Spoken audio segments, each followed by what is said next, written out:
Bismillahirrahmanirrahim. Assalamualaikum warahmatullahi wabarakatuh. Jumpa lagi di channel Devina Mutia. Salam sehat, semangat, dan bahagia. Bagaimana kabar adik-adik sekalian? Tetap semangat ya untuk belajar.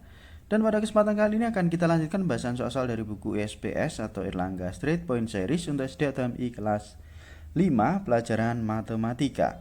Buku ini sendiri diterbitkan oleh penerbit Erlangga dan dikarang Gunanto dan Desi Adalia.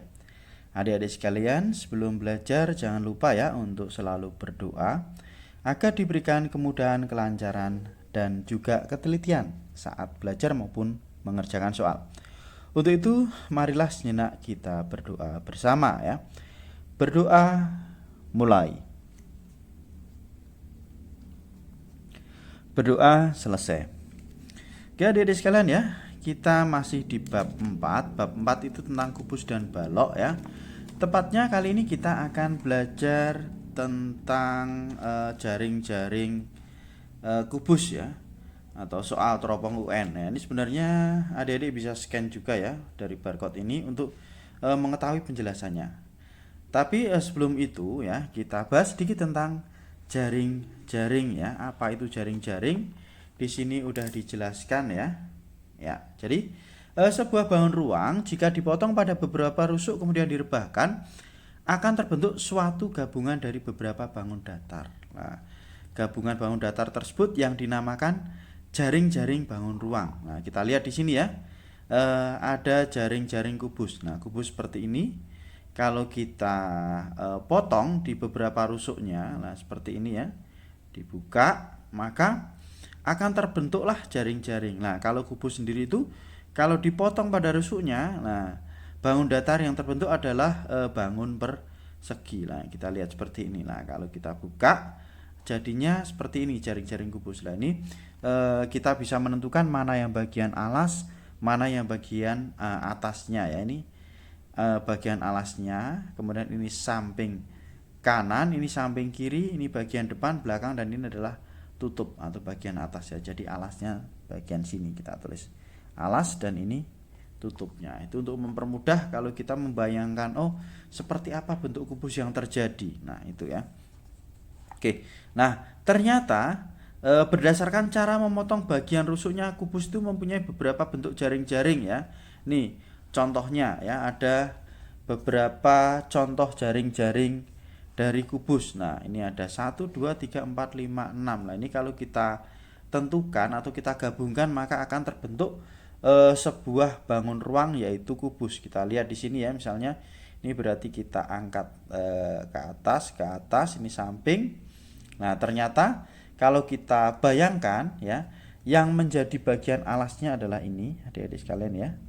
Kemudian yang menjadi tutupnya itu adalah ini.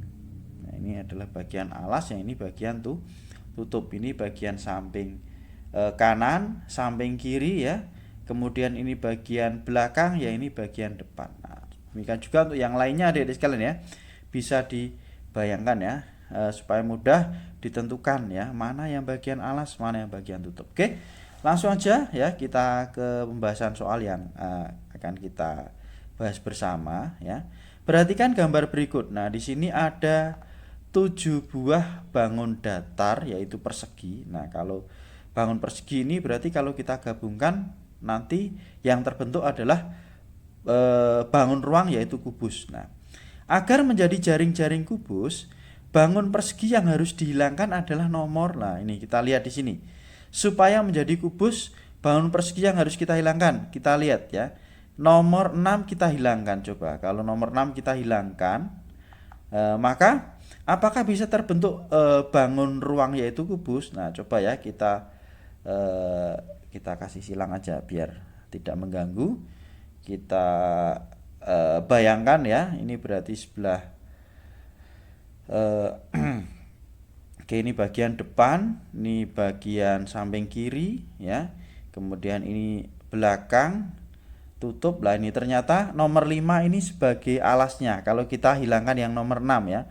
Nomor 5 ini sebagai alas, kemudian yang nomor 1 ini sebagai tutupnya. Itu kalau yang kita hilangkan nomor 6, ini bisa terbentuk jaring-jaring kubus. Tapi di sini nomor 6 ternyata tidak ada. Nah, sekarang kalau yang kita hilangkan nomor 3, nah ternyata gambarnya itu sama dengan yang ada di atas ini adik sekalian ya. Ya, kalau kita hilangkan yang nomor 3 itu gambarnya seperti ini ya. Jadi ini tadi jadi nomor 1, nomor 2 ya. Kemudian saya masukkan aja di sini ya. Di dalam aja 1, 2, kemudian ini nomor 5 ya. Ini nomor 7, nomor 4, yang ini nomor 6. Nah, oke.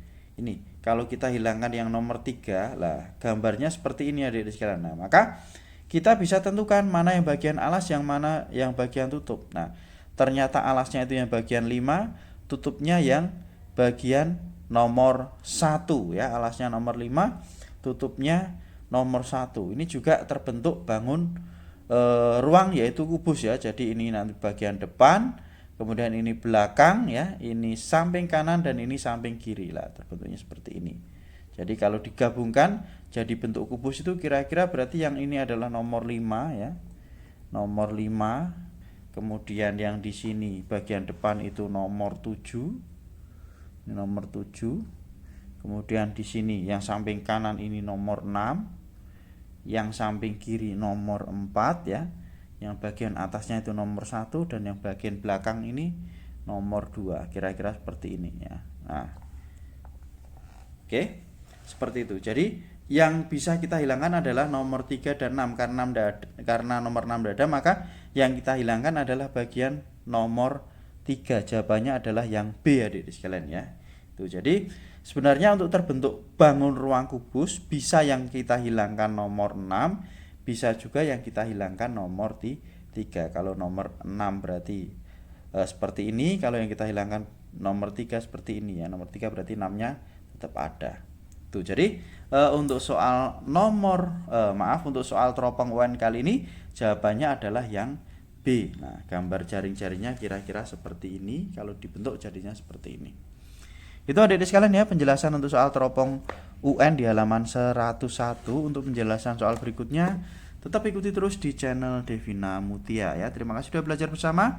Semoga bermanfaat dan mohon maaf apabila penjelasannya terlalu panjang ya, karena intinya supaya adik-adik semua lebih jelas. Dan silakan kalau ada pertanyaan atau saran bisa dituliskan di kolom komentar untuk kita diskusikan bersama-sama. Saya rasa cukup sekian dan saya akhiri. Wassalamualaikum warahmatullahi wabarakatuh.